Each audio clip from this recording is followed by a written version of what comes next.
जय जिनेंद्र। आज हम NCERT 11 DPI द्वारा जारी की गई नई प्रश्न बैंक 2022-23 की यूनिट 9 को सॉल्व करेंगे। जल शक्ति से उत्पन्न शक्ति है। जल से संबंधित जितनी भी क्वेश्चन होंगे उनके जो आंसर होंगे वो आपको हाइड्रो में मिलेंगे, यानी हाइड्रो इलेक्ट्रिक पावर। पर्यावरण दिवस 5 जून को मनाया जाता है। सतत विकास डैश द्वारा प्राप्त किया जा सकता है। तो सतत विकास के लिए हमें प्रदूषण को भी नियंत्रित करना होगा, जनसंख्या को नियंत्रित करना होगा और नवीनीकरण संसाधनों के प्रयोग को प्रतिबंधित करना होगा, यानी ये सभी भी इसका सही आंसर है।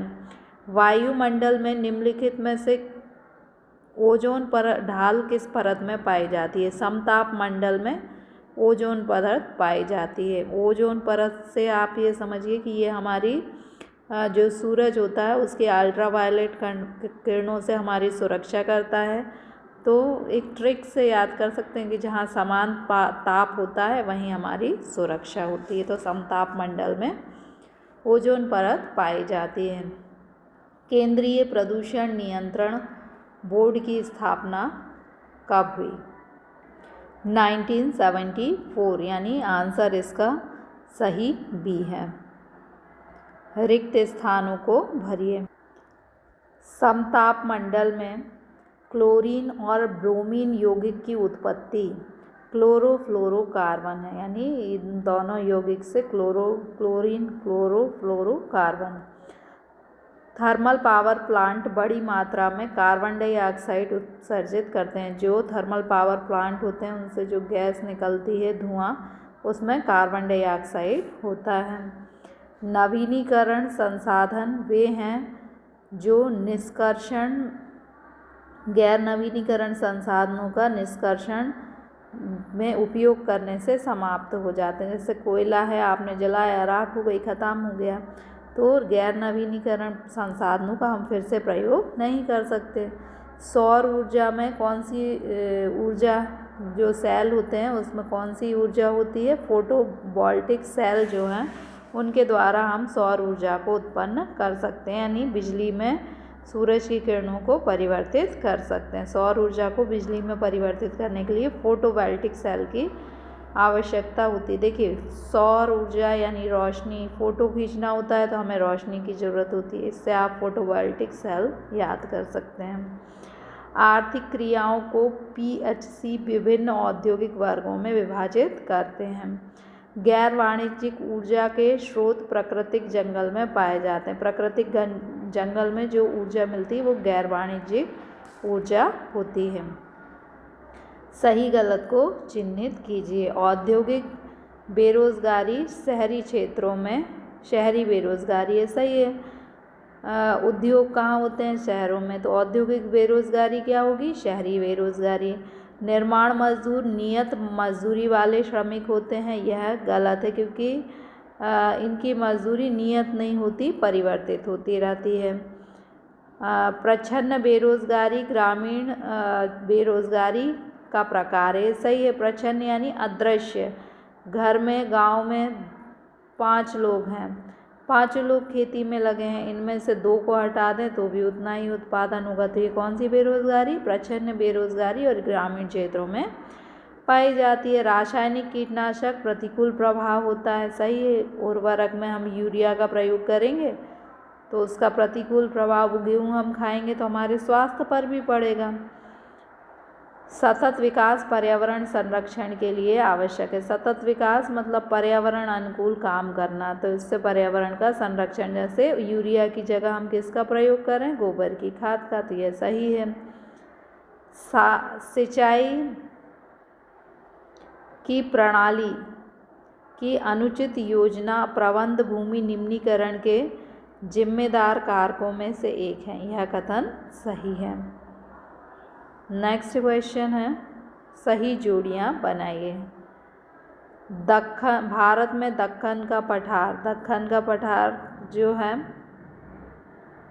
भारत में दक्कन का पठार ये काली मिट्टी से समृद्ध है। दक्कन के पठार में कौन सी मिट्टी पाई जाती है? काली मिट्टी।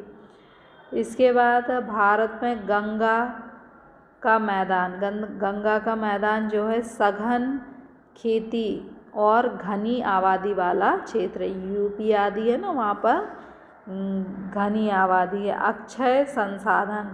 अक्षय संसाधन मतलब जो कभी नष्ट नहीं होते, जैसे पेड़, मछली, पानी, ये क्या है, कुछ मात्रा में कम होते हैं, उतनी मात्रा में बन जाते हैं, तो ये अक्षय होते हैं, ये कभी नष्ट नहीं होते।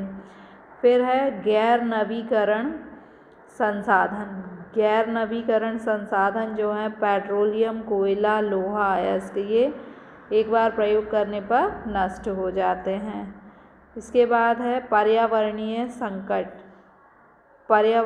संकट जो है बढ़ते शहरीकरण के कारण पर्यावरण को संकट हो रहा है। ग्लोबल वार्मिंग जो है उससे समुद्र के जल स्तर पर, पृथ्वी का तापमान बढ़ रहा है, उससे जो समुद्र हैं उनका जल स्तर भी बढ़ रहा है। एक शब्द में उत्तर दीजिए।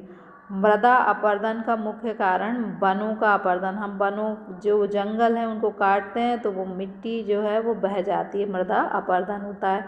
वायु से, पानी से, कहीं से भी उस स्थान से हटती है तो मृदा अपरदन। CPCB द्वारा कितनी औद्योगिक श्रेणियों की पहचान की गई है?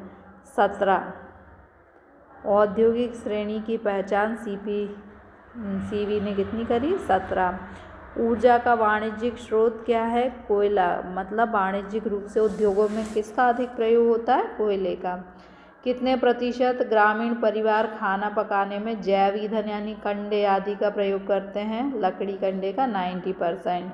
श्रम बल क्या है? जो व्यक्ति वास्तव में काम कर रहे हैं या काम करने के इच्छुक हैं, उन लोगों को हम क्या कहते हैं? श्रम बल।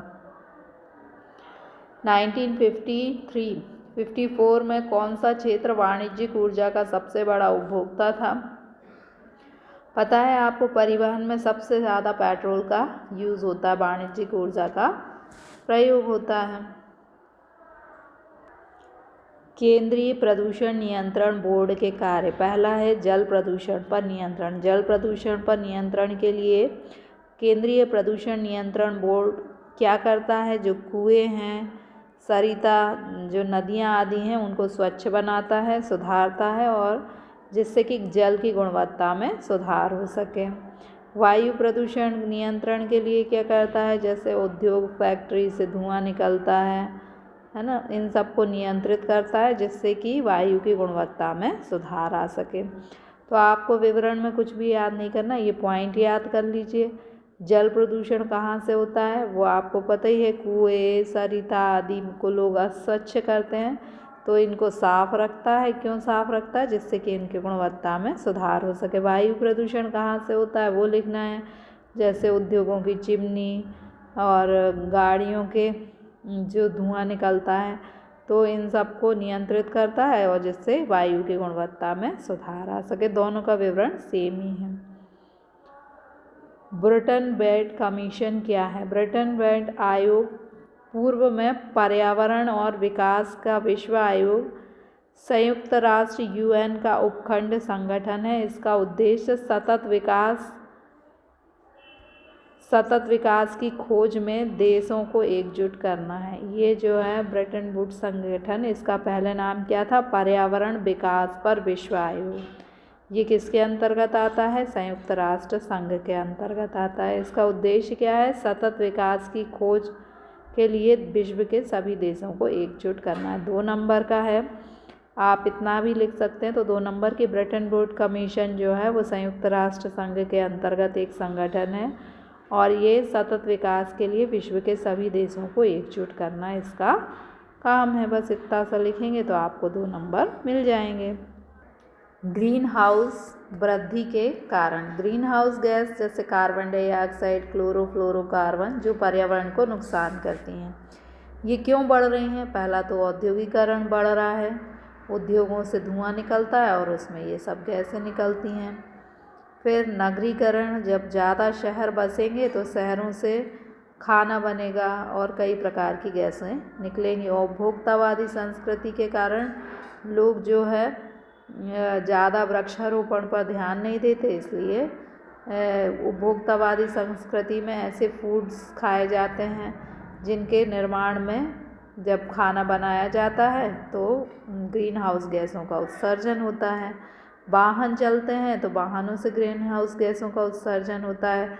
वन जो है वो ग्रीन हाउस गैसें होती हैं उनका अवशोषण कर लेते हैं। वनों का विनाश हो रहा है, इसलिए ग्रीन हाउस गैसों का अवशोषण नहीं हो रहा है और इनकी मात्रा में वृद्धि हो रही है।